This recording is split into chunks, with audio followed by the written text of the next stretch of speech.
very. This is the Sports Porch, Black and Gold, with your hosts, the technical director, the Grand Schwabini, and Hockey Jesus. Come on, Pittsburgh. Let's show a little Steelers, Penguins, and Pirates love. The Sports Porch Black and Gold starts now. Oh boy. All right. It is time. It is time for the Sports Porch Black and Gold edition. And I got to tell you, if you were here before the show, you'd be like, we already saw the show. That was the funniest fucking thing I've ever seen in my life. It's the show heard. before the show. Yeah, absolutely. Mm-hmm. So you have to tune in on RadioPGH at about, I don't know, we're on at 7:30, about 7:15. Follow this stream I just dropped in the comments. You can hear the pre-show, which yeah, we can jump on earlier now that you guys aren't doing the Philly stuff. I know, and it's also not for the faint of heart.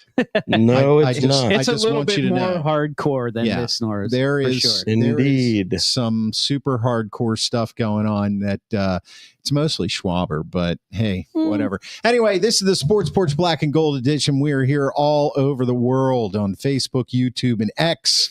And I want you to go to YouTube right now if you're not already there. And I want you to subscribe. Hit the subscribe button, then click notifications, because when you do that and we go live, then your phone buzzes. And you know. Normally you would be very annoyed by that. But when you know it's around 7:30 and your phone buzzes, you know what's going on. It's the Sports Porch. These are the notifications that you want. Yes. That you yearn for. Yes, and I dropped the podcast right after the show on the iHeartRadio app, Apple Podcasts, Spotify, or anywhere you get your friggin' podcasts. I can't do the pirate right now. We're going to talk about the Pirates. I can't blame you for that. We're going to talk about the Pirates. I don't think anybody would blame you for not wanting to be a pirate right now. We are going to talk about the Steelers. There's a certain name that is now associated with them. Roger. I think we should rename the team. Great idea. And we're also going to talk with HJ. HJ is down below me on the screen to my right in the studio. Hockey Jesus is in the house, and then across from me in the studio in front of a Jerome Bettis holding up the Lombardi Trophy. That was his last year, right? Mm-hmm. And the Grand Schwab might be the last year. Mm-hmm. So let's get right to it, because I'm going to throw this out there. Let's jump in. Then I got to put our snack in the oven, if you know what I'm saying. You got to put the bun in the oven. I don't know oven. what you're saying, and I feel Then you bad already about put the it. bun in the oven. I Chris. gotta go. Look, I gotta go. I gotta go put a bun. I gotta go. I don't think you need any more buns in the oven. I gotta go put a bun in the oven. Hey, All look, right, look listen. what OC said. Mike D. Yes, thanks to Mike Duderich or Dudurich. I'm not sure how you say that. You got to write the second Should we time. take that just for a split second? Yeah. How about that last putt? that to win the last US putt Open? was Going to the something US Open? special. Yeah, All right. yeah. Did Go you for it. did you see that, Chris? No. No, I did. That was pretty awesome, wasn't it? I'll tell you what. That whole last round Mhm. was a farcical of hockey. I mean of golf. Right. Because you had it all. It Yeah. was like the guy who won it bogeys 5 of the first 6 holes. Right. The guy who won it. Mm-hmm. And meanwhile, everybody else is absolutely falling apart. Actually, he was completely helped by the rain delay. He was. It just let him reset, go Yeah. out, and just say like, "All right, let's just grip it and rip it." And Yeah. whatever happens, happens. But, he hit that great shot on 17 Mhm. to, have that eagle putt. Right. I think that was it. Once he hit that, it was like it was over. Because Mhm. even if he didn't hit the eagle putt, obviously, if you were watching, Right. but he got the bird, I got the bird out of it. and then that For the bird. shot, it was clearly enhanced by the Right. guy who putted Right. before him. Right, but still so damn hard. you still had to hit it. Right. And he nailed it right down the dead Right. center. And it was the longest putt in US Open Mhm. the whole tournament. Right. The right. last putt that basically Yeah. sealed the win for him. He only needed to get bird, but it was nice for him to get that. Yeah. Yeah. Did you hear his story? Yeah, I heard a story. Uh-huh. I didn't know. I didn't have any I wasn't invested in him. Right. Sure. Sure. But if I knew that story ahead of time, Mhm. I probably would have been rooting for him, to be honest with you. Yeah, I was kind of rooting for him because I knew the story. Yeah. You know. Yeah, I believe that. But he was like a nobody, and people were complaining because oh, you want all the big guys. You want the Scotty Schefflers in the last group. You want the Rory McIlroys. I don't necessarily agree with that. I mean, sure, it's fun to watch the guys that you like, and doing it. But honestly, and I wasn't rooting for the course, but I think that course really teaches you that you have to be super patient, and that's what hockey's all about. You got to know. I said hockey. How many times is he going to say? I will tell you. Thank you for correcting. I will tell you, and this is something that I said to my wife, and it was before the tournament started, and a lot of it does draw back to last week when we talked about the trees all being removed. Right. Which, by the way, I'm not crazy about that. Like, they make it seem like the guy Phones who created the course wanted the course like this. No, no, it wasn't that way at all. No, he planted trees. And then people now decided, let's make it like it was back then. Yeah, right. They wanted the throwback to what it used to be. It is ridiculous. Yeah. I mean, like, I heard one guy on the radio say it was almost like walking through an industrial park. You know what I mean? Like, there was like nothing there. But that being the case, the point of the story is that I caught before the real round started an interview with Scotty Scheffler. Mm-hmm. And he was saying that, he really doesn't like the course. He was like, I don't like how they're going away from the trees. I just don't think it's great for the game. And I said to my wife, I said, Amy, guess what? He's already lost. Yeah. He's not going to do it. He's already lost because he's already gotten his mind that there's a problem with the course, and he's not focused. He's already making excuses, which is very rare for him.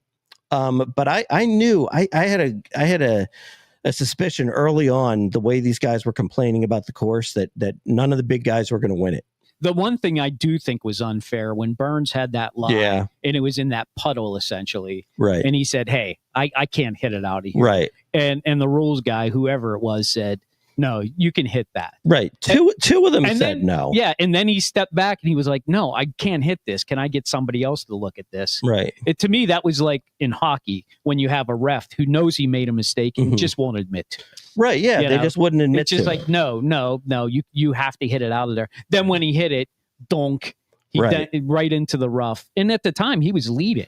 Right. That was the unfortunate. Yeah, that it was unfortunate for him. Yeah, but I felt bad for Burns. But in that instance, yeah, I did too. But at the same time, you know what? Like, hey, one guy went under par and he won it all. Yeah, and now that I know his story, I'm just thrilled that he actually won. Yeah, it's awesome. Yeah.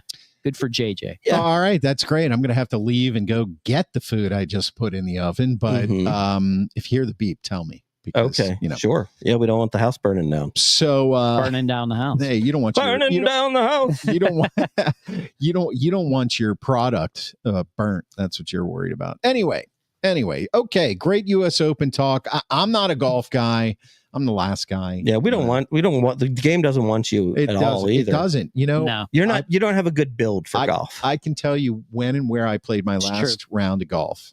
I walked 9 holes at Suncrest course up on Route 8. Oh yeah, Suncrest, and it was 1995.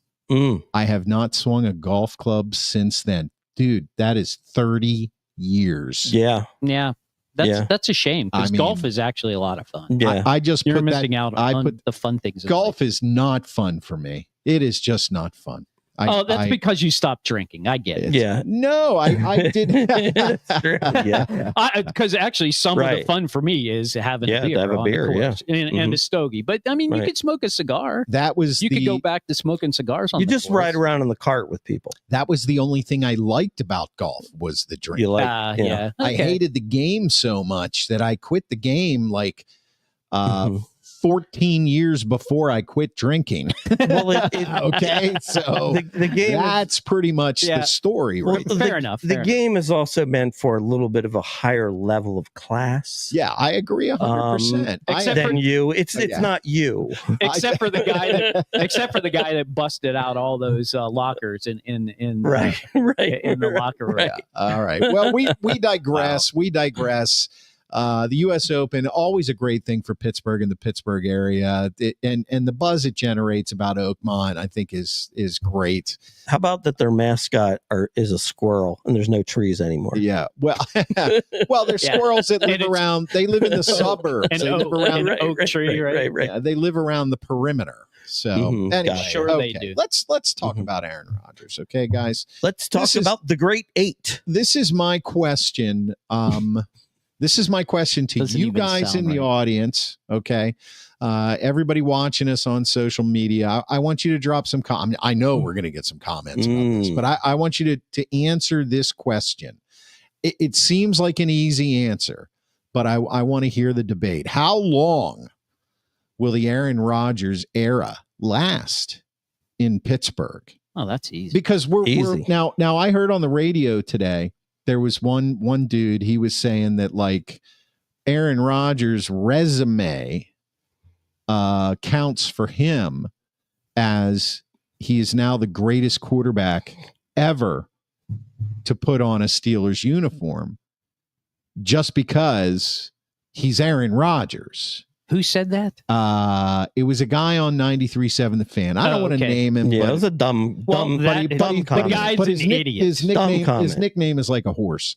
Anyway, so you guys talk to me about, keep an eye on the comments while I go put our snack together. Chris Chada says 1 year. You can divide this up. Look, when you say how long will the Aaron Rodgers era last, it can be anything from a day to 5 years or more, which would be stupid. But go to town. I'll be right back with our snack. You want to take this first, Mark? Sure. I mean, it's pretty simple. I think it's pretty simple. It's 1 year.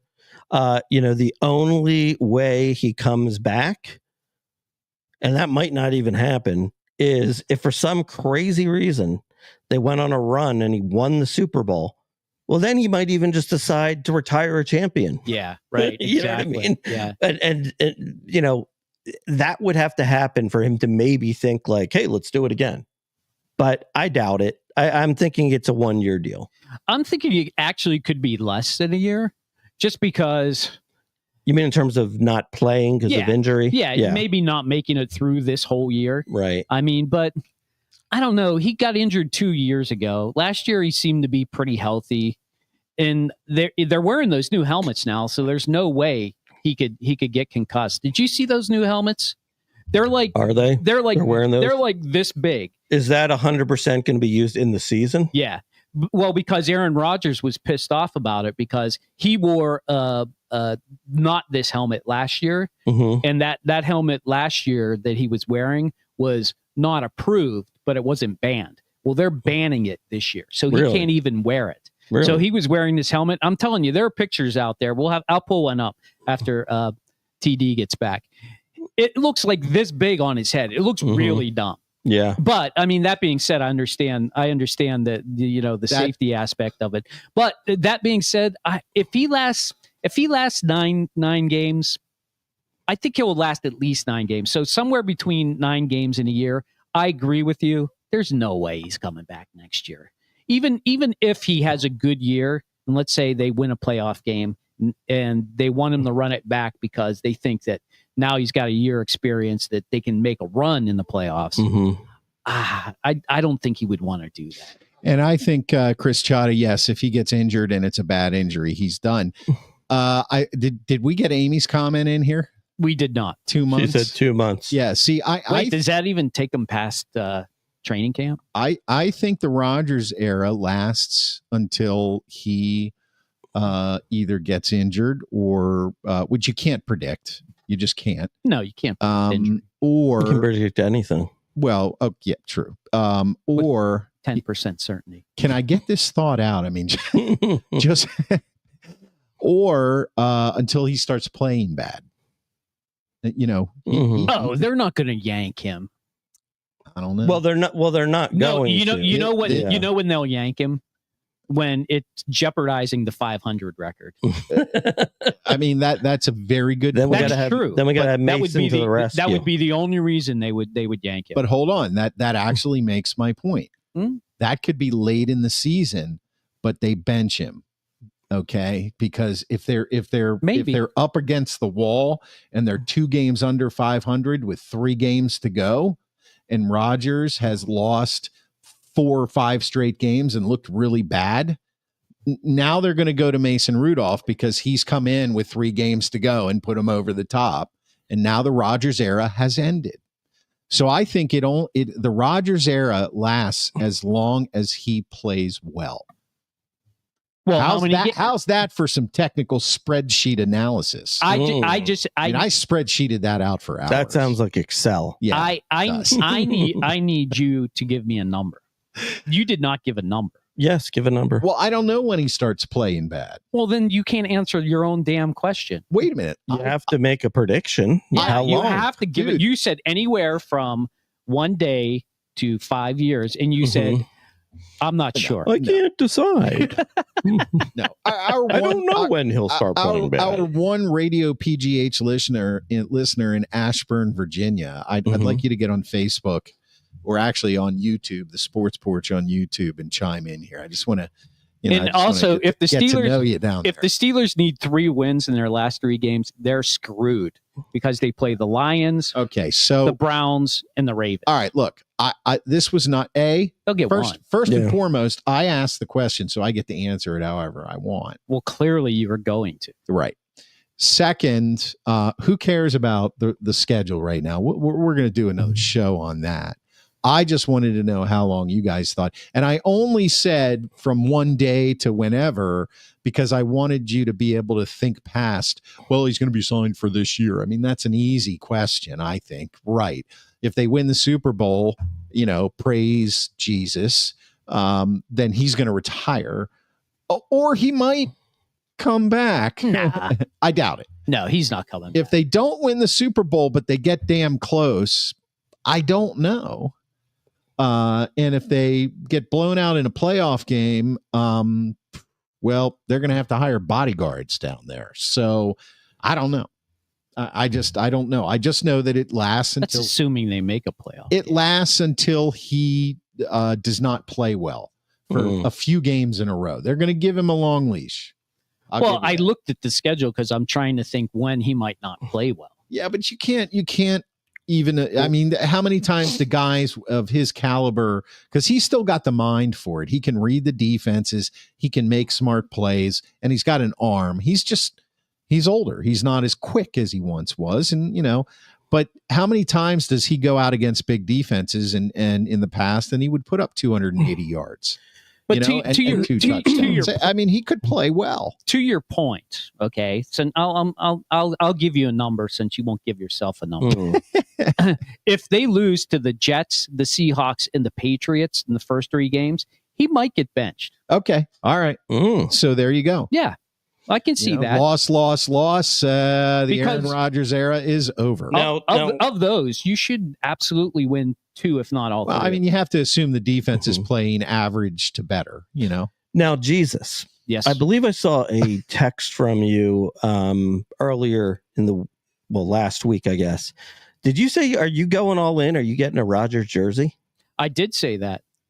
So have you scoped them out yet? I have not priced them out yet. No, okay. But I'm going to see what the alternative jersey is going to be. Oh, okay. I'm thinking maybe a Rodgers alternative jersey might be good. Look, I'm all in on Rodgers. Why not? Why not? What else can you do? I mean, are you just going to be Mr. Negative about him and be like, he's old, has been, he's not going to do any good? You might as well see what's good about him. Maybe he can do okay. I don't think he's the big story anymore. I think the big story is TJ Watt. I think he's the big story. What's going on with that? They say it sounds like the reports are everybody thinks it'll get done. Well, I just want to make sure TD's okay with, switching it up. Is it okay? Am I seeming a little controlling tonight? Is it okay? No. I'm serious because you're okay with the number 3 for you. Okay, right. 3 games for you. Right. And the lavender. Wait a minute. I think that ends it up. The lavender shirt is throwing me off. Dude, this is fucking blue. All right. Periwinkle. It does look periwinkle. I agree. Fine. Me and my periwinkle shirt did not realize you were handcuffing me to 3 losses in the beginning of the season. That's my number. I think they're going to lose those 3 games. You don't even want to talk about the regular season. No, yet, dude. so. What I'm saying is I can't handcuff myself by saying Aaron Rodgers will last 3 games because they will be losses. And then when we go make our Steelers predictions, I have to say each game is a loss. That's fair. So no. That's fair. So here's what we'll do. I'm not sure when you decide. This is getting way out. I'm not sure that you could handcuff yourself. Especially the way you're writing with the left hand, dude. I could trust me. I've handcuffed many things in my life. Oh man, and I've been handcuffed. Oh boy. Wow, that's a left term that Albuquerque. Look, we are a transparent show, and we will never hold back, and we will never lie to you. This is true, unless it means we're going to go to jail. Says the liar. Right. Where the fuck were we? we were transitioning to the TJ Watt talk. Okay. Mm-hmm. I'm totally. It's whenever. Yeah, we're just going to TJ Watt talk. Where were you going with your questioning? What I was saying is, it seems like everybody is okay to say it'll get done. It'll get done. But the question is, will it? I don't know. That I said it would get done. I still think it will get done, but here's what I know so far, just by listening to local radio and being in the in crowd. Looks like the Steelers made him an offer, and he hasn't accepted it. So the Steelers recognize that TJ Watt isn't probably worth 5 years at $40+ million, right? And now they gave him an offer. Let's say the offer was $35 million, or maybe it starts at $40 million and then it goes down and only half of it's guaranteed. Right. Something like that. So he gets his, I'm making more than everybody else. Right. He wants to be the highest paid non-quarterback in the league. That's a big contract. So I think he's going to have to come off of that. And if he doesn't, I think the Steelers still sign it. Well, you know what? As much as that pains me to say, I think they're going to give him the money. You know what's maybe not this year though. I'll tell you what's the Steelers really have to think about though. Right now it's a race between who's going to sign first between him and Trey Hendrickson. Now, of course, Hendrickson could potentially get traded, but whoever he gets traded to is probably going to sign him as part of the trade. You think he's worth more than Myles Garrett? Well, that's not what it is. I think it's just who, like Myles Garrett, Hendrickson, and TJ Watt, just consider them in the same group as best defensive players. Fair enough. Right. Wasn't worth stopping the show over. I was leaving it here because the NBA finals are coming on next. Oh, you don't want to watch you don't want to watch us? No. Fine, put us on, whatever floats your boat. So those 3 are in the same category. Yeah, absolutely. And you know how it goes. I mean, it doesn't matter who's the best. The next one signed makes the most, and then the next one makes the most, and the next one makes the most. That's usually true. What happens, right? So that's my thinking, is that if they don't sign TJ first, then Hendrickson's going to get a little bit more than Myles Garrett, and now you're going to be forced to pay him as the very top guy. You might as well make him the top guy for a second, and then Hendrickson will become the top guy. It's a good point, but I don't know if they want to give him that much money. I mean, he's an old guy. He'll be 36 or 37 if they give him a 5-year contract. Well, but I think what we've talked about though is we just don't see the Steelers not signing him. Right. That's not what they do. That is true. Right. I have said that in the past. They don't stick by that. Yeah. They could let him go. They could get some decent draft capital out of it, but I just don't see them do it, especially after they got Aaron Rodgers. They got Aaron Rodgers, and it's a win now move. If you're trying to win now, how does having TJ Watt not on the team help? Well, so now anyway. So here's where this is going to go. That's true. They're freeing up $40 million for what? TJ Watt. Here's where this is going to go. Because I'm with you guys. Your scenario is very interesting, especially Schwabini, when you say, you got Aaron Rodgers, it's win now. They're going to sign him. They're going to pay him. They're going to pay him the way he wants to be paid. You know they are. It's just what's going to happen. It's because right now, even you can argue that he's still right at the top of his game, maybe just a step below. So there's always the chance that a very healthy TJ Watt right now can have another record year. He's got one more left in him, probably. That's what I think. And and I think that's what they think. So they're going to sign him. They're going to give him a lot of guaranteed money, maybe not as much as he's asking for, but it's going to be enough. And they're going to backload this contract with incentives and give themselves an out next year if this falls to shit, because TJ Watt is going to be disgruntled and they're not going to want to pay that kind of money while they start over with a brand new quarterback who they're hoping they can sign to a big deal because he's great. I think they do it because it is a win year now.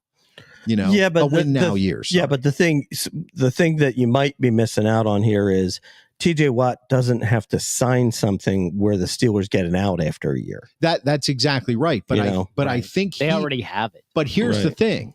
The advantage to him is this. If they have an out after a year, in a way that favors them, he's also going to be, especially if he puts together a good year, but then they flop, he's going to get paid by another team because they're just going to want TJ Watt. Well, that's it. Therein lies the rub. This is his biggest opportunity to make the most money this year and next year.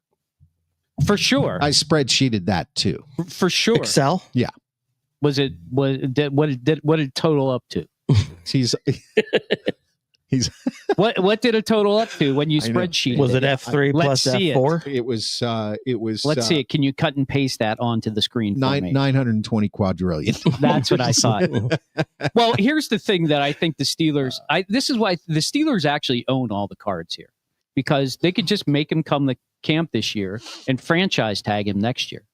Well, yeah, but they could franchise tag him the year after that. He could then be done with it. He could also hold out. But why would he do that? Because Mike does not help him. It doesn't. But Mike Tomlin doesn't want hostages. He wants volunteers. And if TJ Watt makes it seem like he's a hostage, right, then they'll release him. And it may look the media they won't release him. Well, hold on. The media won't make it look bad. You know what'll happen? What'll happen is it'll be a repeat of last year with the Kansas City Chiefs and Chris Jones. Chris Jones will skip everything. He'll miss the first game. The Steelers will lose the first game, and then TJ Watt will be signed. That could be it too. That's what could happen. Yeah. So I think it would be better if they don't sign him and they keep losing. Well, but that's not. But Steve, that's not realistic. They're not going to do that. Well, that's true. Yeah, you're right. But let's just look at the money. I mean, Myles Garrett's only guaranteed $123 million of his $204 million contract. Is this a spreadsheet? It is not. Oh, okay. It's called AI. You should try it. Oh, well, artificial intelligence. In my book, AI and spreadsheets are similar. ChatGPT. $40 million a year, but he's not guaranteed all of it. Yeah. So I'm just wondering how much TJ wants to be guaranteed. Do you believe that everything you get from AI is real?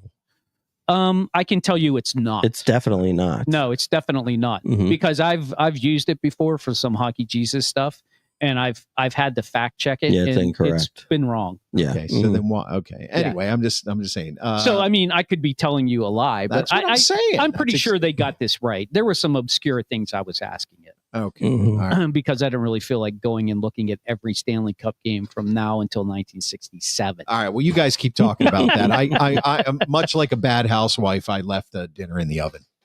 Well, let's look at let's see what the guys are saying. Marvin, hey Marvin, welcome back to the show.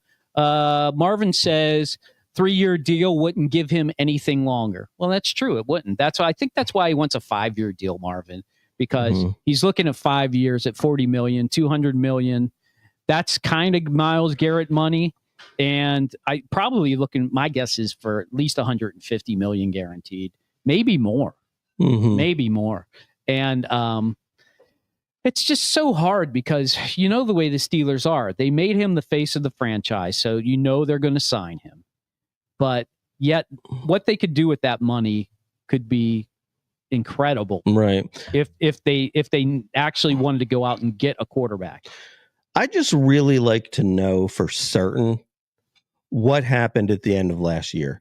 Was that truly him showing signs of losing a step, or was he playing injured and nobody has said anything about it? Because if he was playing injured, then I'd be much more inclined to give him a big deal, because I know he would be back to what he was. Right. But that end of the season, that caused a little bit of concern for me. I agree, and I think that's why the Steelers are hesitating and not giving him the money. Yeah. I think if he finished the season as well as he started the season, and let's even say they God forbid they won that playoff game, they would definitely have signed him already. I just think there are just a few question marks that's holding them back from just doing it, just giving him the money. But you do make sense when you talk about Trey Hendrickson and his deal's coming along. And let's not forget there's a young linebacker in Dallas who wants to get paid Micah too. Parsons, right? So, yeah, and he's coming up. He's coming up next. Yeah, it's basically a similar position. Yeah. Yep. Okay. So I don't know. I think you're right though. As much as I don't think they should sign TJ this year and franchise him next year and maybe even the year after that, they're not going to. There's no way they're going. They're going to go down that road. They're going to sign him. Yeah. All right. What did I miss? I think we agree. Yep. And we are ready to pursue Trader Joe. There you go. I feel like I do everything around here. Here, I'll take Trader Joe's for you. Yeah, no. I work down at Trader Joe's, and it's a really great place to work. I mean, the people are super, and really great people. And this is not a paid sponsorship or promotion. We're not allowed to do that. What's with the accent? But we're able to speak our mind and say what we think and tell you how the stuff goes.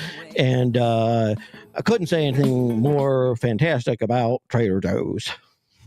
All right. Well, that is the Trader Joe's segment introduction, done so well by Mark. And yes, I do work there, and all of that is very true. I wasn't really paying attention. This week, we are sampling something called sweet potato fries. Oh, Lord have mercy. Amy May is going bonkers. She loves them. She loves the sweet potato fries. Sweet potato fries. I find sweet potato fries Trader always Joe's. Disappointing. Yeah. I also find them disappointing. Yeah. Because I love the idea. They sound great, but they're always too soft. Okay. Okay. So well, I guess we'll just have to try them. These are definitely not going to be soft because I burned them. I'm doing this show. I do everything around here, people. I just want you to know that these guys show up and they get all the glory, and I'm like cooking and it doesn't matter. All right. So I don't have 3 plates. So just take a few bites. I apologize for the burnt ones. There are some there that are not. Just put some Trader on your Joe's sweet potato fries. Yeah, put a few on your napkin. I gave you ketchup. I mean, stop your complaining. You did give us ketchup. Look, although a good potato fry doesn't need any ketchup. Although the thing is, I don't know if we're really judging sweet potato fries or if we're judging charcoal. Yeah, I don't know. Did you take some off the bottom? Those don't look so burnt. Yeah. I just want you to know we are a Pittsburgh-based show, so we are definitely using Heinz ketchup. I don't want anybody to get upset about that. And of course, this is a shameless plug because Heinz ketchup doesn't pay us for a sponsorship either. They don't pay anybody. I don't even know if they make Heinz in Pittsburgh. Here's what I decided, guys. We're going to plug. Have your fries. We're going to plug stuff like this for free for these places until they call us and decide that they like us enough to pay us money. How about that? They should. What you give away, you get. So, or even if they just mention us on their social media. I'm just here for the free food. This is definitely the best ketchup on the planet. I don't care who you are. I'm not originally from Pittsburgh, but been here 30 years, and I love it. So, Trader Joe's sweet potato fries. What do you guys think? I know you said Amy loves them. Well, I mean, you really did burn them. But the non-burnt ones, they're okay. Not really. I mean, some of them are burned. I've always found sweet potato fries to be just okay. I think these are actually pretty good. Yeah, I think these are better than average. Most sweet potato fries, like I said, they're too soft. Right. Or they don't have enough of that sweet potato flavor. Right. These actually have pretty good flavor if you can get past the charcoal ones. Yeah. But yeah, no, they're very good. I give them a thumbs up for sure. They're better than average sweet potato fry. I mean, I wouldn't turn them away, but would I go out and buy them? No. Classic. If I saw these in the freezer, knowing what they taste like, I'd grab the bag. If you had a hankering for them. Well, but it would have to be like, Friday or Saturday night, late night. You're looking in the fridge and the freezer. There's like nothing there. Well, right. I'm putting them in the freezer. Yeah. I'm not taking them home and like eating them right away. I'm stashing them away. Then when Susan's out and I'm Right. like, I need to eat something, but I don't want to do anything here. Right. I grab a handful of these. I throw them in the air fryer. I'm good. Yep. Yeah. Yep. All right. Have you thought about an air fryer? Maybe to try to reduce the. That is an air fryer. Oh, you just can't cook. That's exactly right. Period. Apparently. Yeah. Well, next. That's okay. You're trying. Look, I give you credit. You're the chef. You cook the. That is true. I do a nice job of cooking. I'm gonna let you. You might have to have a new nickname. I'm gonna let you take Chef us. I'm gonna let you Schwabini. take us out, Schwaber. Okay. Taste the biscuit. Biscuit. Taste the goodness of the biscuit. Taste the honey sauce. Taste the goodness of the biscuit with the honey sauce. Don't get that honey sauce on me. I don't like the way it tastes with my chicken wings. Trader Joe's segment complete. Now let's talk about something that everybody is talking about, and that is the Pittsburgh Pirates. They lost 3 of 4 versus the Cubs. The pitching lights are on, but the hitting lights is out. I thought about making that pitching is lights out, but I couldn't say hitting is lights on. So I had to change that. You know what I'm talking about. Too much thinking. Yeah. So Pitching bad. yeah. Oh no, pitching good, hitting bad. Does it get any more like almost surreal that their pitching is as good as it is, but their hitting is absolutely so abysmal? They're averaging 3.19 runs a game and their team ERA is like 3 something. I that's a wrong stat, I know, but it's low, Yeah. Well, here's the thing that really bites me.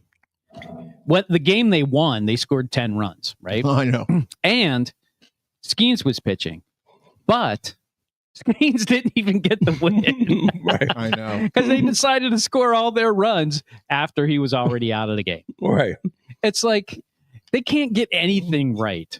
And I know this Pat Kelly is a better manager. Don. Oh, thank you. Mm-hmm. Don Kelly is a better manager, but they're still horrible, dude. I mean, they're still terrible. And let's face it, the Cubs are pretty good this year, and they're probably going to win the division. Right. Another brilliant pick from yours truly. It almost kind of makes you wonder, like, did they just get lucky with their pitching?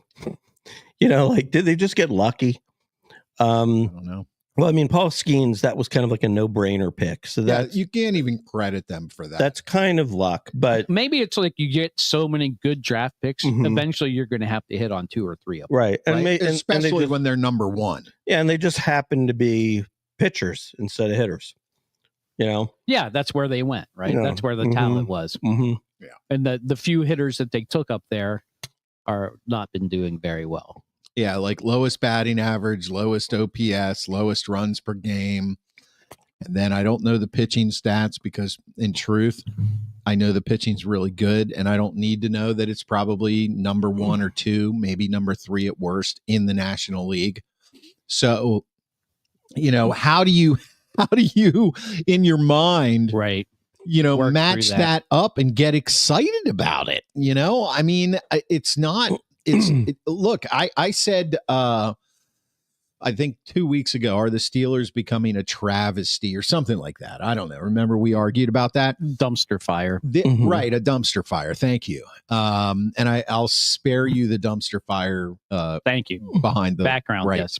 So, but I look at this and I say, this is actually could possibly go down as not one of the greatest, but like a great baseball tragedy, because especially if Paul, and they talk about this a lot, and I don't know why they're talking about this, but at the same time, I do know why. Paul Skeens winning the Cy Young with a losing record. And the last guy to do it was, I love this. He said, Eric Gagne. Yeah. Oh, the Dodgers pitchers with the glasses. Yeah, that guy. Eric got. He was a closer though, right? Yes. Was it like 2 and 4 with something like 50 saves or something? Yes, he had a huge year, but he I remember that guy. Yeah, and it's kind of like, look, man. First of all, you can't compare him to Eric Gagne. No. And second of all, this is year 1 plus a quarter of a year. Mm-hmm. So if he won the Cy Young, he's got to make it through the rest of the year with a 1. I mean, right now, if you flip him and make him 6-4, which isn't a great record, but a good record, 6-4 with a 1.78 ERA or whatever it is, Cy Young candidate all day long. What is his win-loss record right now? It's 4-6, 1.78 ERA. Yeah. He nailed it. I got my facts straight. I listen to the radio. Batting average against 176. Ooh. Yeah, I mean, I mean, that's just dominant. But you're right. I mean, looking at their stats as a team, they're 28th in the league in the average. They average 225. They're 30th in the league with runs. Only scored 232 runs the whole season. But they're 11th in ERA as a team, 3.69, and 4th in WHIP, whatever that means, 1.19. With hitters in play. Yeah, so they're that's basically how many base runners you get an inning. Listen to this, guys. I was curious on this stat. The wins above replacement, the WAR stat. Yep. So Skeens of all pitchers is number 1. Of course.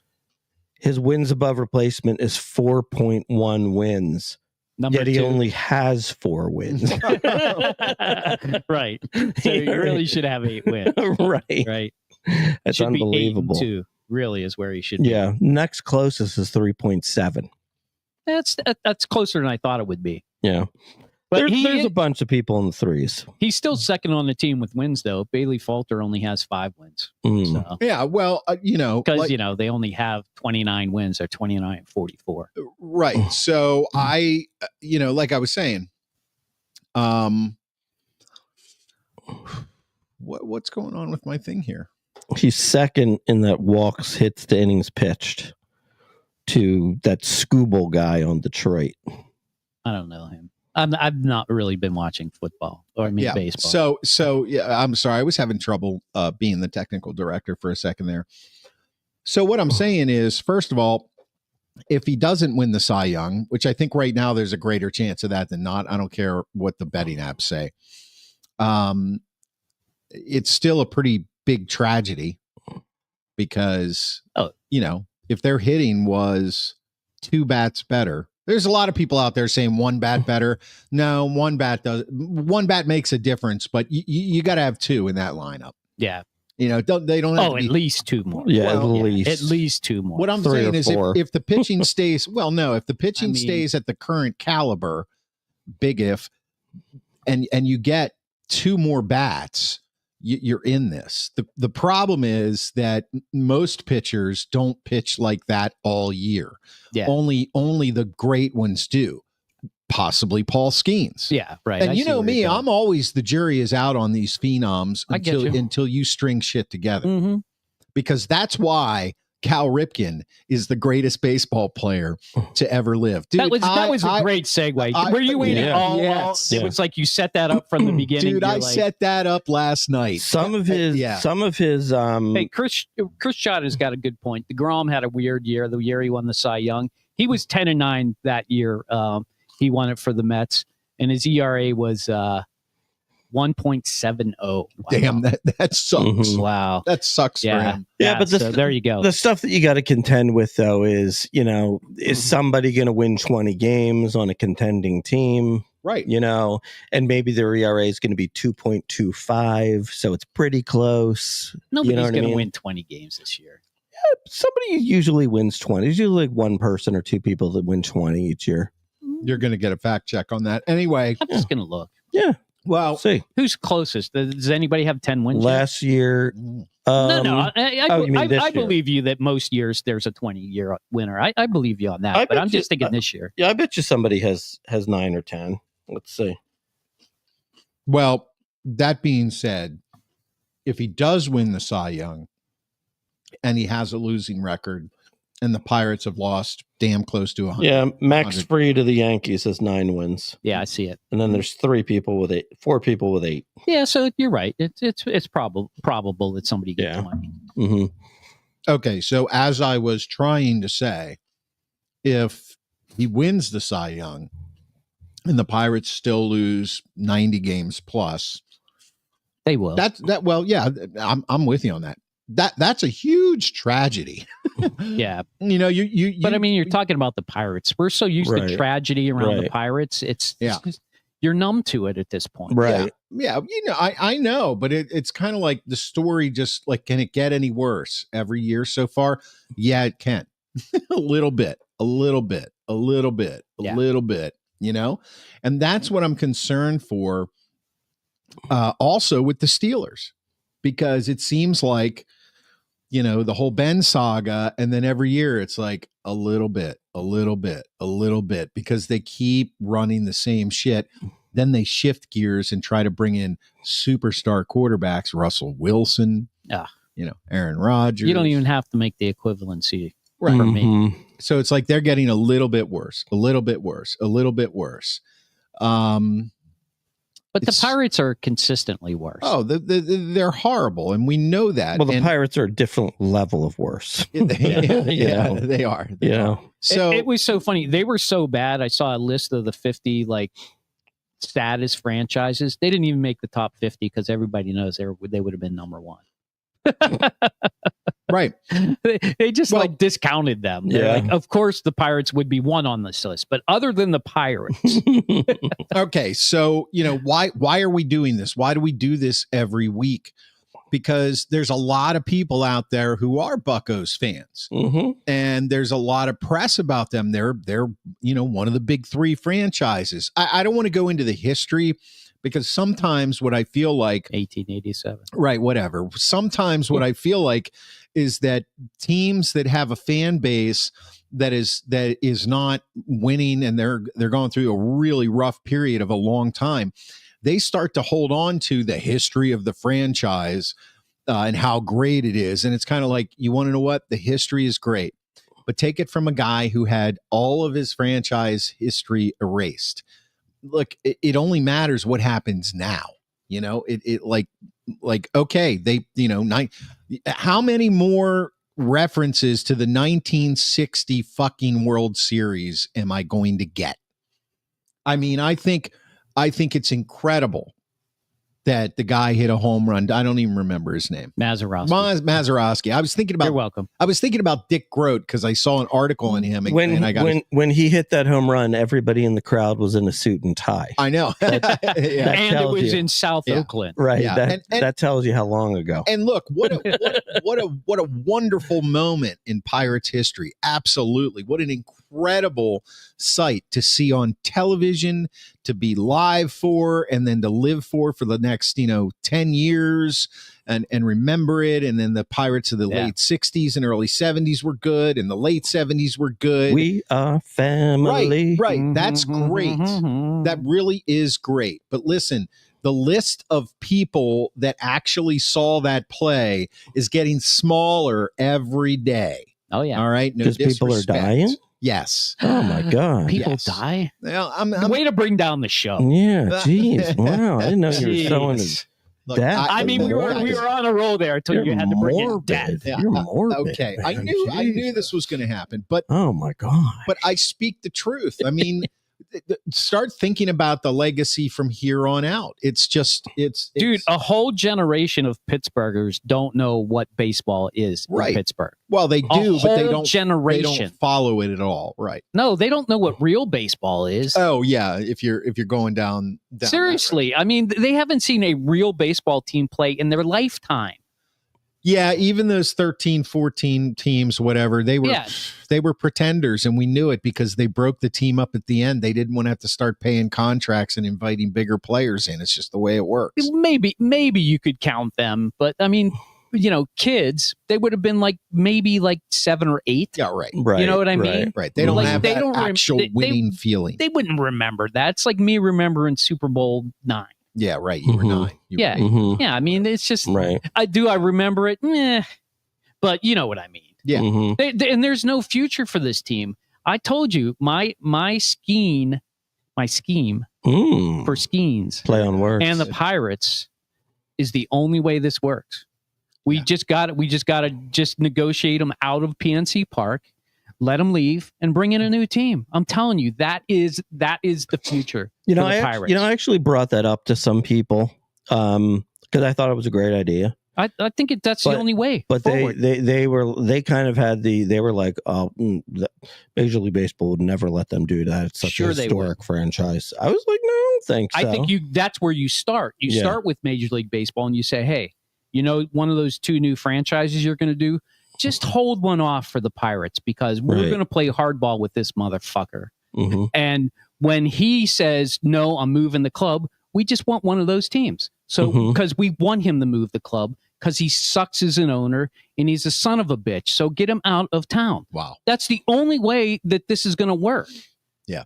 Yeah. That's it. He's garbage. I hate to see you think that way just because of our history together. No, and watching the Pirates in the early. Are you getting emotional? I actually no, my eyes. I actually think there's a way to do that and keep the history here.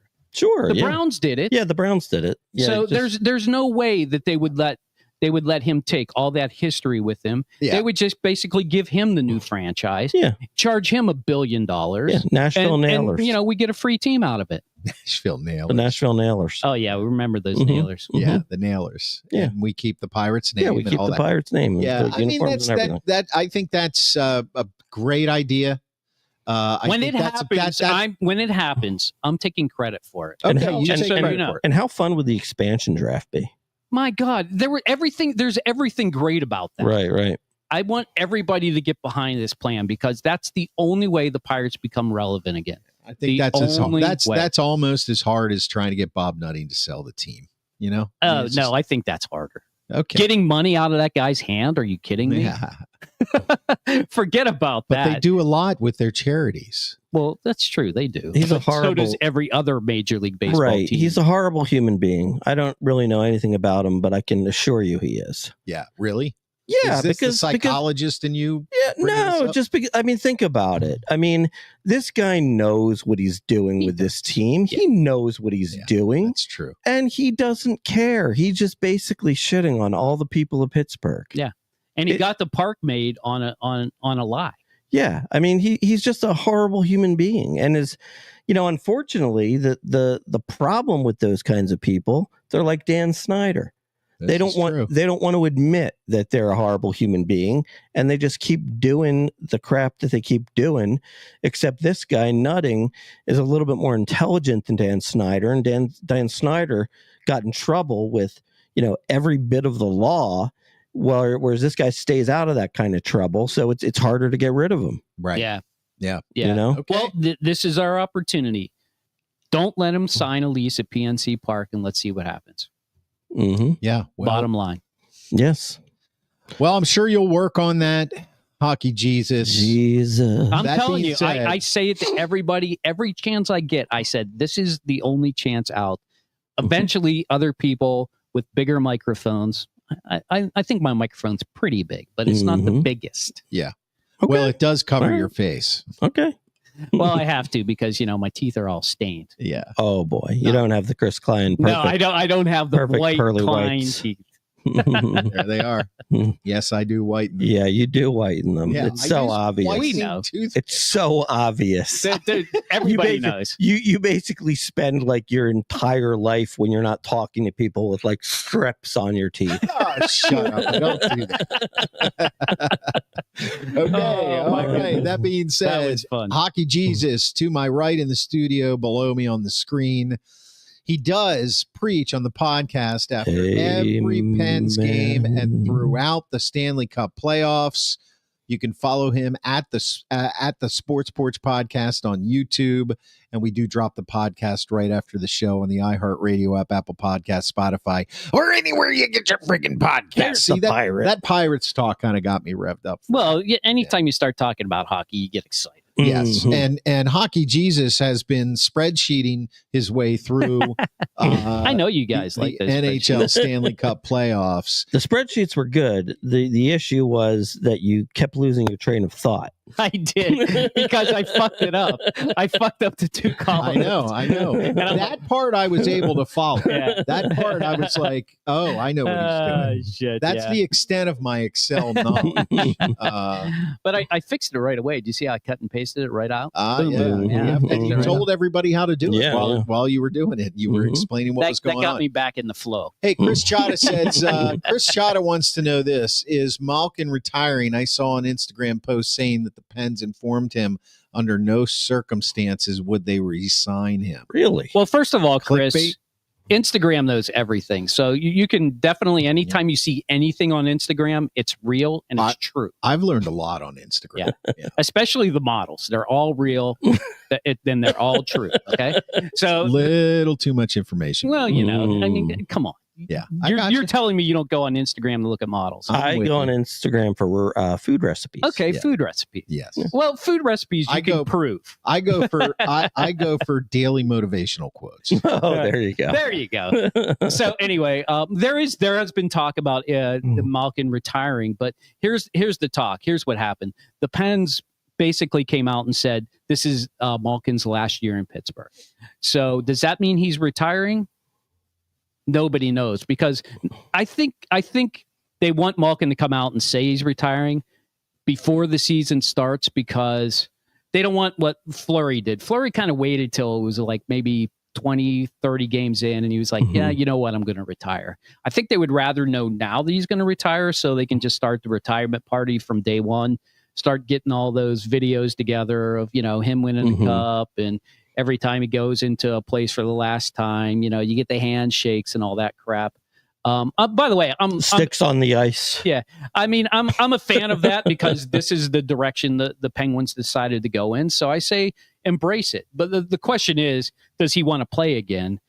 And, there's talk that maybe he does want to play down in Florida for a year. I don't think he actually fits in Florida's scheme. He might be able to play with Gensel down at Tampa Bay, maybe. He could fit on that team with Kucherov, potentially, on like a third line as a winger. But yeah, I don't know. The answer is I don't know, and nobody knows until Gino speaks. But if you're asking me to make a guess, because I will actually make a guess, unlike TD, I think he will retire at the end of the season from the NHL, but I think he'll probably play in the KHL for a year or two after he retires. I could see that. I think that's probably what happens. 2 listeners. Team up with Yager. Yeah, I think that's what happens with Malkin in the retiring bit. I just hope he comes out and says that he's going to retire, and we don't have to deal with is he retired? We know that this will be the last time he's playing in Pittsburgh in a Pittsburgh uniform. The Penguins absolutely made that clear. I just wish they would have coordinated better with Gino on that, but I guess they just wanted to get it out there. So I can't fault them. I just want to thank the listener on Radio PGH. First of all, the one from Ashburn, Virginia is still with us. So thank you. And we just picked up and then lost a listener from Warsaw, Poland. Not sure what's going on. Maybe interested in the Malkin talk. Yeah, maybe he's going to play for the Warsaw. Question: If Malkin goes to the KHL, does he become Evgeny, or does he stay Gino? I think he gets to go to Evgeny. I think he goes to Evgeny. He goes back. I think goes back home. The Gino moniker only works in the States. Yeah.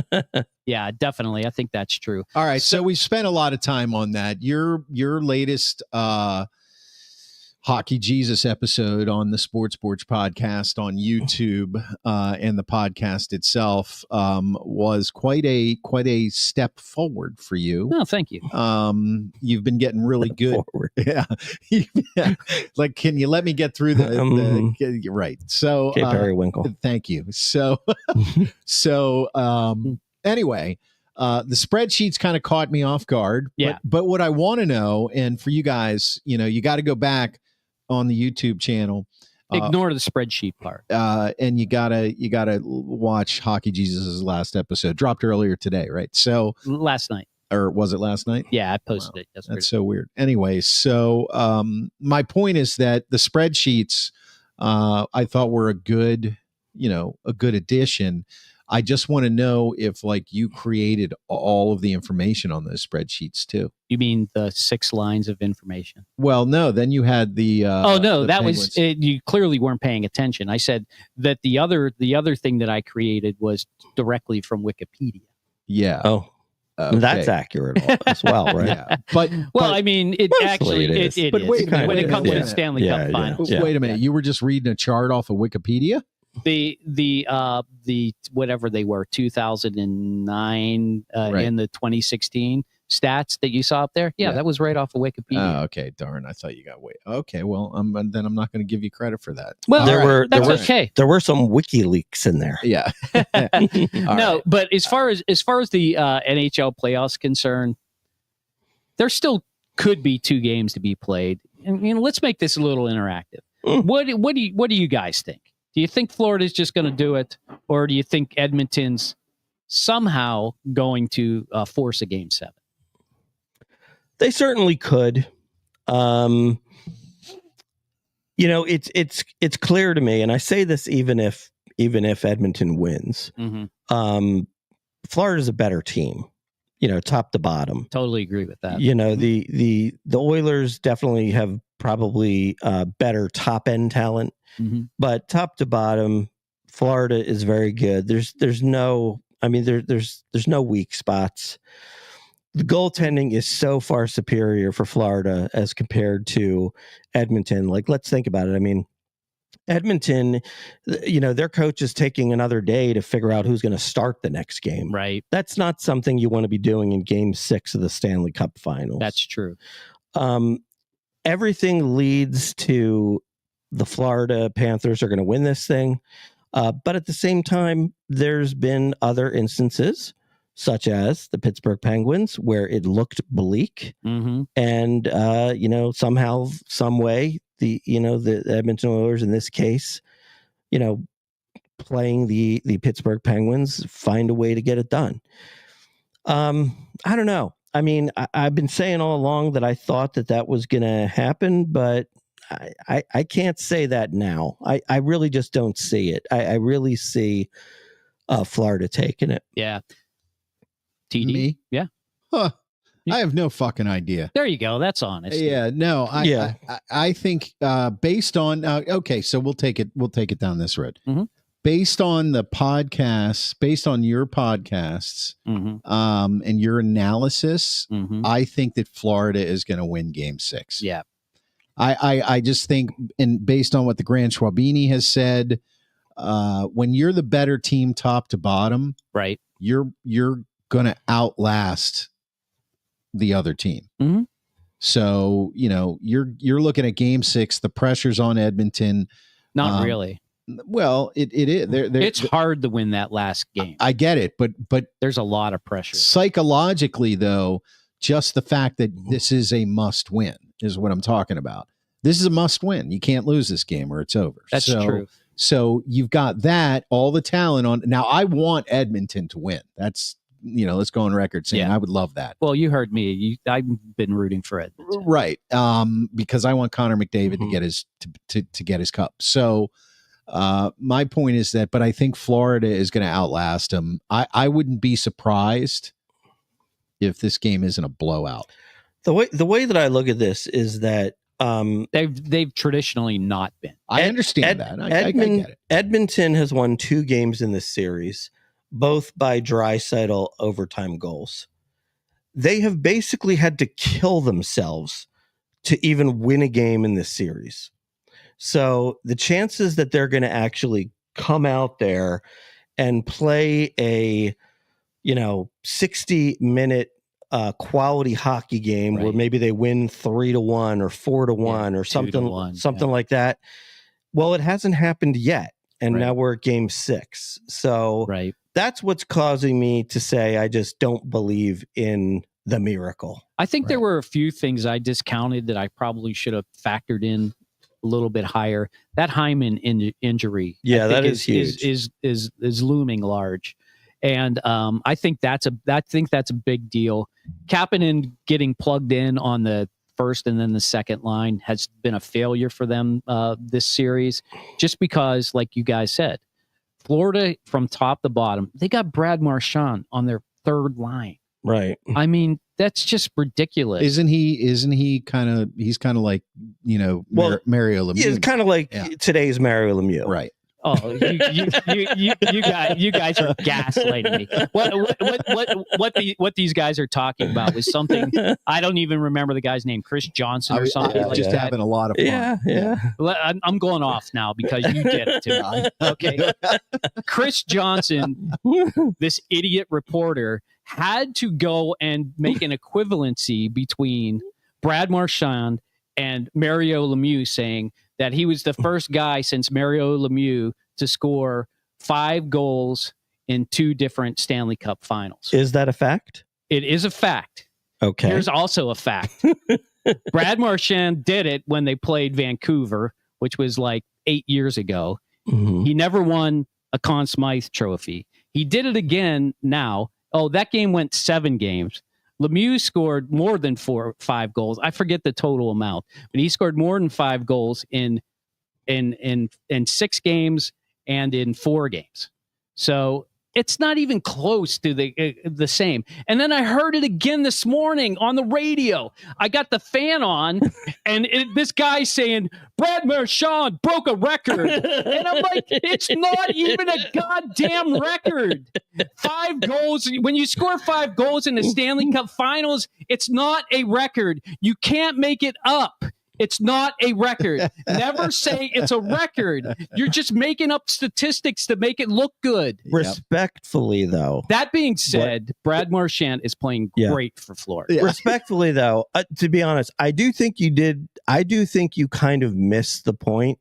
He wasn't comparing him to Mario Lemieux. He was just saying what Marchand has done in this series is so good. It's something that's only been done one other time by the great Mario Lemieux. He's basically just trying to say that this is a rarity. He wasn't comparing. I get it. He's got to shorten it because people have a very short fuse. This is but not me. I can't handle it. You can never equate Brad Marchand with Mario Lemieux. Never. Don't ever do it again. Never. And this is what Mark and I have identified as a new issue, in at least in Western Pennsylvania. It's LDS. What happens if Brad Latter-day Saints? No, Lemieux derangement syndrome. What happens if Brad Marchand joins another team next year, goes to the Stanley Cup Finals, scores another 5 goals? Are you going to lose your mind? I am, because you know the way I feel about he is now better than Mario Lemieux. right. You know the way I feel about made up records. Yeah. It's ridiculous. I know. It's just ridiculous. Yeah, it all goes back to Cal Ripken. But I agree with you guys. Florida. Here's what I said was Edmonton has to be able to get third line scoring and hold their big guys off of the scoring sheet in order to win Game 6. That's how the Penguins did it. Well, and they just don't have the scoring to be able to get it done. So here's some props for you, HJ. So one of your most recent HJ episodes said the only way that Edmonton is going to win is they find another guy down the line who's not as well known, and he gets the goal. The other guys still have to play, and then lo and behold, that happened. So in Game 4 to tie. Right. Jake Wallman got that late goal. This is why you watch HJ if you're an NHL fan in general, especially if you're a Pittsburgh Penguins fan. But a guy like me who is very on the periphery, a novice. Thank you, of watching and liking. He's hockey. A disciple, though. So he's learning. What I was saying to my wife today, because she had a lot of questions about the show, and I'm not sure why. It leads me to worry about some things, but I always worry about things with her when she questions me because, I'm not one you want to question. Anyway, so the point I'm making is that I explained to her that when I watch it as a novice, there are certain things that if I pay attention that happen where I'm like, oh my God, he saw that coming. He knew it was coming. And it kind of interested me in the game. Anyway. Yeah. So it's good stuff. And when they win, you can look at those trends and you know what's going to happen. Right. The other thing is they have to get stellar play out of whoever they play in goal. Yeah. And I think that's possible with Skinner because he has had shutouts. It's possible, so that I think that is possible, but I just don't know who's going to get the scoring for them. Right. Nobody on that third and fourth line. Podlinski, he's been playing okay. Maybe he could bust out, but that's what they're going to have to happen. And I just think Florida's just too deep to let that happen. Okay, Hockey Jesus is here every week with us. Can I say one more thing? You sounds like you got a lot to say. Go right ahead. I just want to plug that I was talking to the counselor this weekend. Oh yeah, and we're absolutely going to do a draft special. Ooh, I like it. So we're gonna break down draft picks, who we think the Penguins are going to go. You should do that live. Nice. Yeah, it's a good idea. We could get some good interaction that way. I think I'll do that. I think we'll do that live. I think that's a really good idea. So if you subscribe, then you'll get a notice when we jump on board. But we're definitely going to do a draft. We'll take your questions on the draft. Who do you think the Penguins are going to draft? What do you think they're going to do? Also, we're going to do what was the other thing we were going to do? Never mind. Free agency frenzy. Let's just stick with the draft. One small suggestion. You can take it for what it is, but I think we're very into constructive criticism here around the porch. Oh no, just flat out. Let's try on this one to either keep the spreadsheets to a minimum. No spreadsheets, I promise. Or B, one of you work the spreadsheet and the other one keep the conversation going. I would prefer A. Spreadsheets to a minimum. No spreadsheets. we'll go zero spreadsheets on this one since we're going live. When is the draft? Do you know? It's like I don't know the Isn't actual. It usually on a Friday night though when they have the draft? Yeah, it is usually. We should think about maybe even having it here. Get some pizza. Just what we did for the NFL draft. You want to come to my house for the NHL draft with? Yeah, let's do that. Why not? Sure, why not? What day is it again? Fun. It's usually a Friday. It's usually like a week or two after the Stanley Cup. Yeah, it's gonna be like what will happen third week. It's gonna be like in the next have 2 to weeks. take a day off of work, so you guys are gonna have to provide the pizza and all the other bullshit. No problem. We'll get enough. We know a good pizza place. And, yes, we do. And pacify my wife. She hates hockey. Okay, Chris Chata, you do have a viewer that is going to be, so we got at least one person going to watch this live. Chris is not the guy who left the comment said I'm pigeon brained. Yes. I thought you used that in the last Hockey Did you Jesus. like that? Did you like that? Yeah. So I will show you how to do a commercial for it because I did a commercial. June 28th. I did a commercial. June 28th. Okay. I did a commercial for tonight's show earlier. So and that's a Saturday, actually. Oh, is it? Oh, nice. Oh, that's even better. There you go. Do you think the new Pens coach and his new style will cause a lot of personal? Let's talk about that next week. Just because we're in an hour 13, we got to do what we're watching. Absolutely. We'll get to that question next week. So can you give a quick yes or no answer? The answer at least? is no. Okay. All right. There you go. Thanks, Chris, for that. We're going to move on to something now that we do every week. And we do this because we feel like we're giving back to you. You give so much to us, so much just by watching and listening and telling your friends and family about us. I'm feeling uncomfortable. And, we're we're just guys, and you guys give so much of your time and your effort and your energy to us. We feel like we have to give back. So we're going to do that right now. We call it What We're Watching. And why do we call it that? Well, look, you spend a lot of time surfing around looking for shit to see on YouTube, on social media, and then you Apple move over Plus. to Netflix and Apple TV. Hulu. Right. You guys spend a lot of time doing that. You waste a lot of time. And not only do you waste that time, you also turn around and donate your time to us.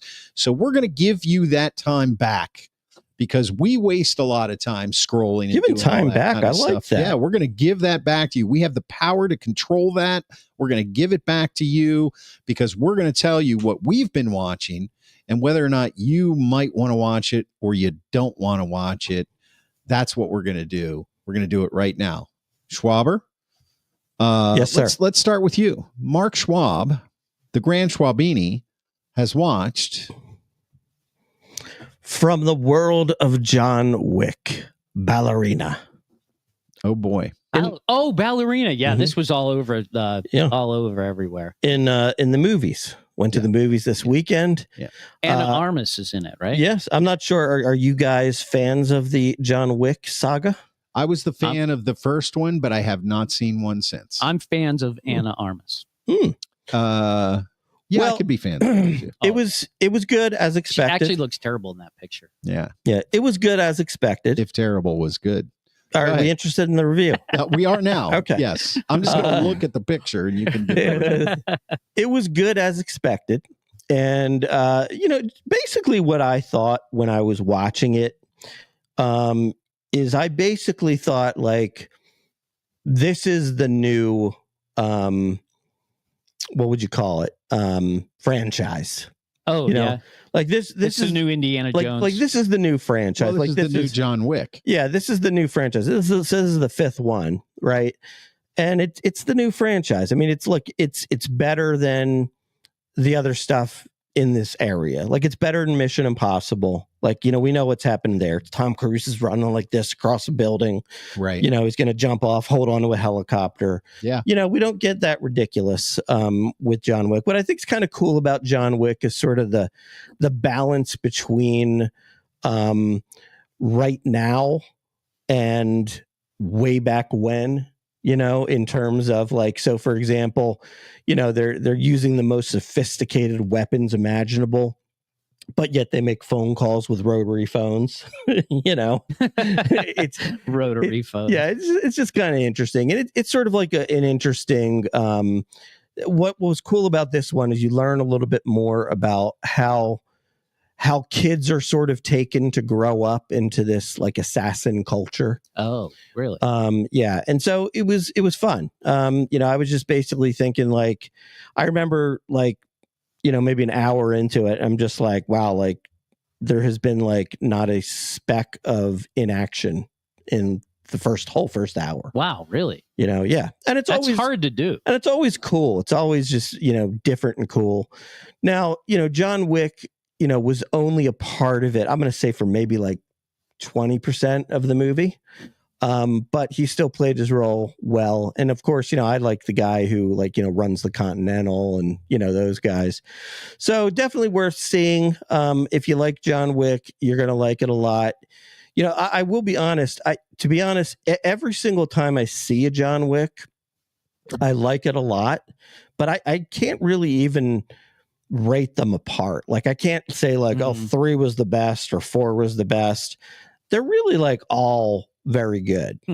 So, it's just a lot of fun. If you have to watch them in order if you haven't watched one. You don't have to, but I would recommend that you do. It's better that way. Yeah, I would recommend that you do, because certain storylines do carry over. Gotcha. Yeah. Okay. Ballerina. I can honestly tell you I probably will not watch this movie. Well, you haven't watched any of the other John Wicks, which is which is kind of odd, because you said you liked the first one. I did like the first one. So if you did like the first one, why wouldn't you watch the second one? I didn't feel like a sequel. I mean, literally, I was just too many shows to watch about things that you already saw happen, right? Yes. Documentaries, or maybe westerns, right? Or maybe westerns of some sort. That brings us to, of course, what I was watching. Right on cue. Yeah, there you go. No, that's one I'm planning on watching. Okay, it's long. It's 3 hours long. Well, and then there's a part 2. And I think it's just as long. Yeah. So Horizon, an American Saga, Chapter 1. I watched it on one of the streaming services. I want to say it was Max. I can't remember. But I was interested in this. The critics, blasted it, and other people blasted it.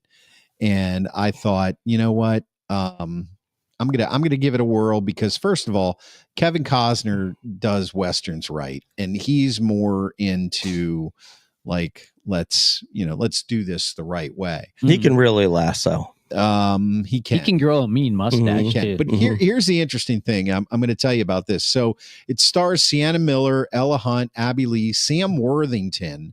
Sam Worthington. Yeah. He's in everything. And then I'm going to go down this list of people that play literally bit parts. Okay. Luke Wilson, Michael Rooker, Danny Houston, Thomas Hayden Church. Oh, he's you. Jeff He's Fahey. you. He looks like Chris Klein. That's hilarious. Hold on. Will Patton, Giovanni Ribisi, Whitney Palmer,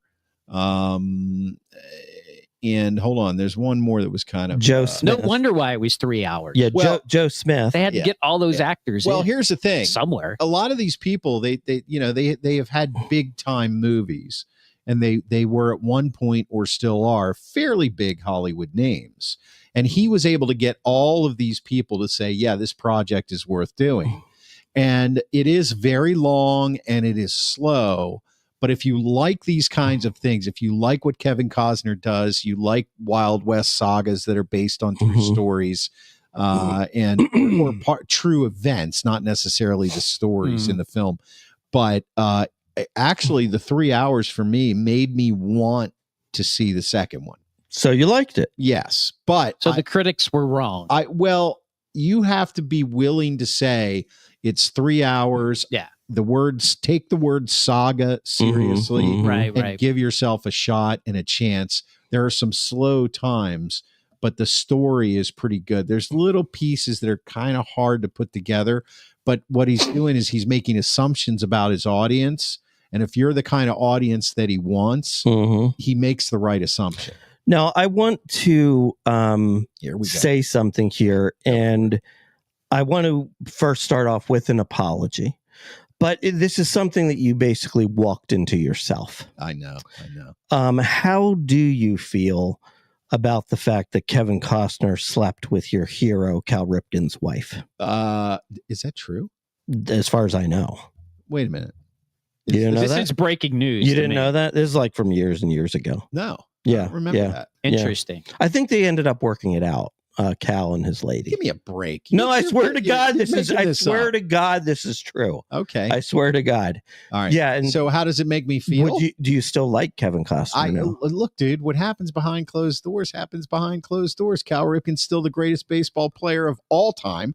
And Kevin Costner, I say, what? He's the best actor of all time? No, by the way, that's an urban legend. Yeah, it's an urban legend. You're looking it up. According to AI. Oh my God. Kevin Costner, I say more power to you. Good for you. All right, listen, guys.